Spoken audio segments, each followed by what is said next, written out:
hoped to begin the attack on the 27th of November, but it was actually the 17th of December before the preparations were complete.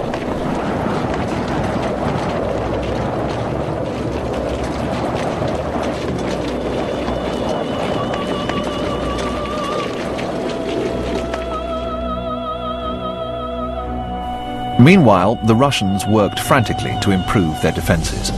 On the 7th of November, Stavka, the Soviet Supreme Headquarters in Moscow, established the Sevastopol defensive region that was ordered to defend the besieged city to the last man.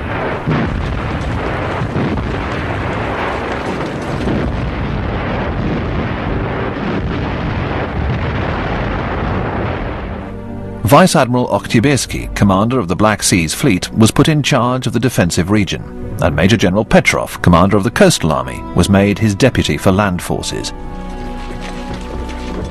Oktyabrski had been working to improve the defences since the summer, and by December, Sevastopol had become one of the most strongly fortified places in the world.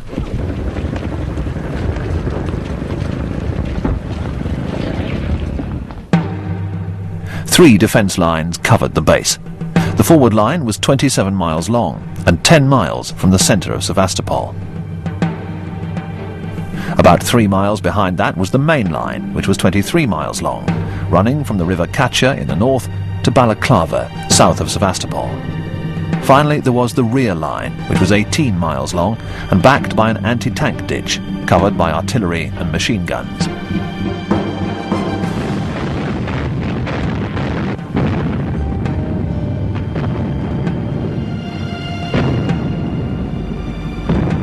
Modern coastal defences batteries, armoured turrets on concrete emplacements with 44 guns of up to 12 inches in calibre, could cover the land approaches as well as the sea, and were reinforced by newly constructed positions using guns from damaged warships.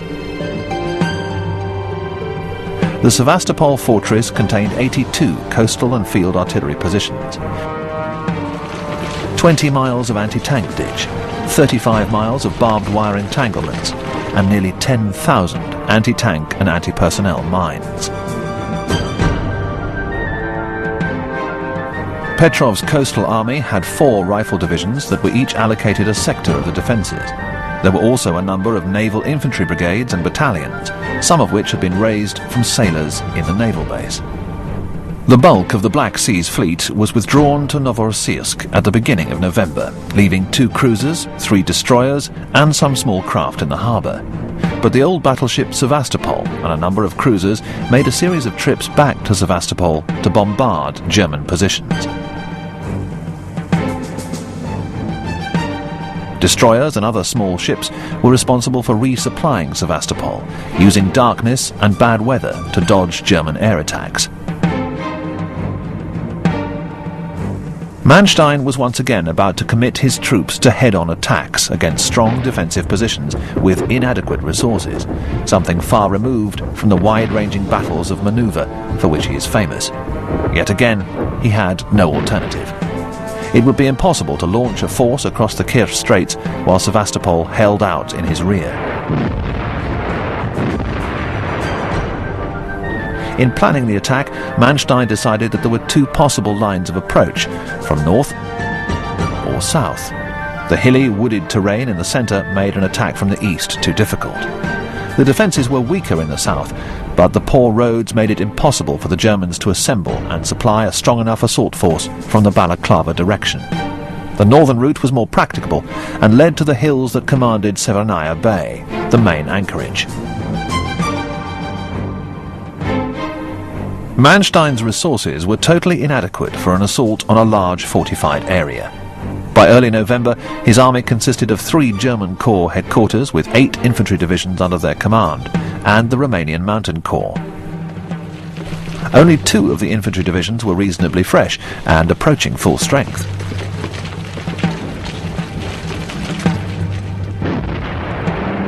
One division, 72nd Infantry, had been so mauled in the earlier fighting that its companies numbered from only 12 to 61 men.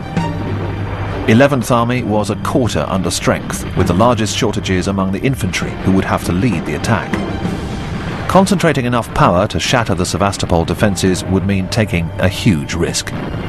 Manstein allocated 42nd Corps headquarters to defend the coast against Soviet landings, but he allowed it only one German division and a Romanian brigade. They were concentrated in the Kerch Peninsula, where the threat of a landing seemed greatest. This left 7 divisions around Sevastopol.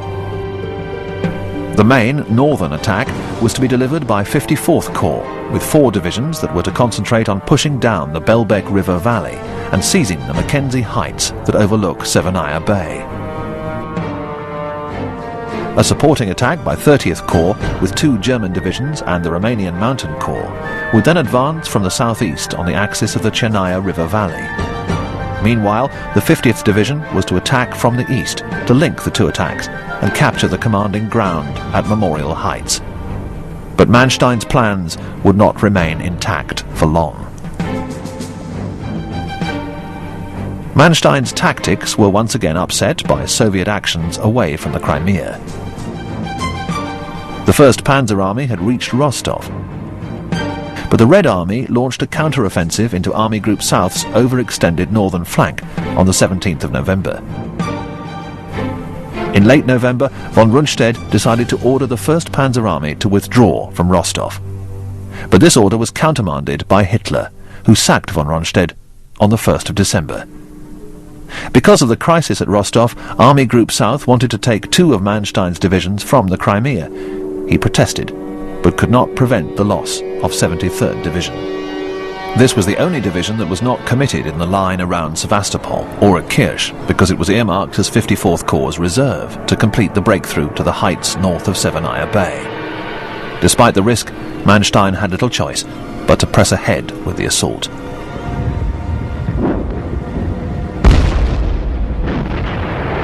The attack was timed to start at 6:10 on the morning of the 17th of December. There was no preliminary artillery bombardment in the hope of winning an element of surprise. Instead, the artillery were to concentrate on the strong points in the Soviet line, trying to break the defenders' morale and help the assault infantry infiltrate as deeply as possible, cutting lines of retreat.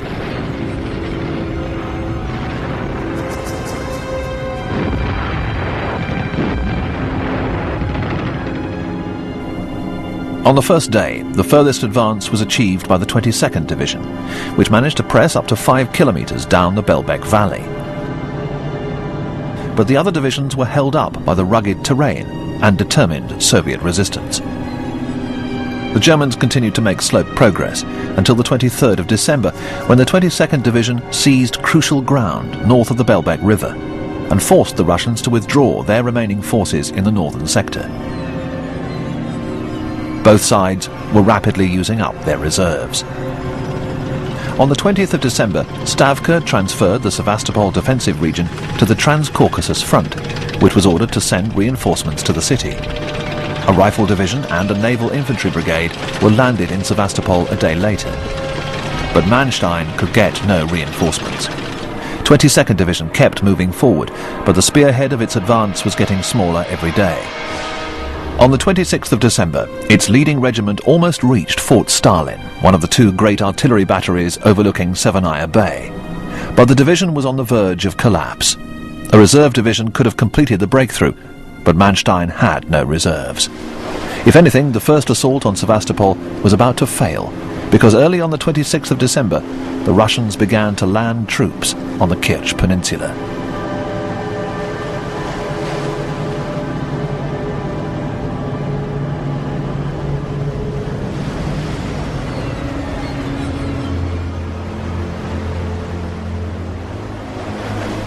Even as he started to move forces away from Sevastopol to meet this threat, Manstein ordered one more attack by the gallant 22nd Division, but Fort Stalin held out.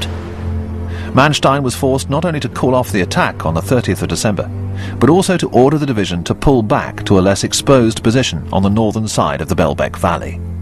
5 months would pass before he could turn his attention back to Sevastopol.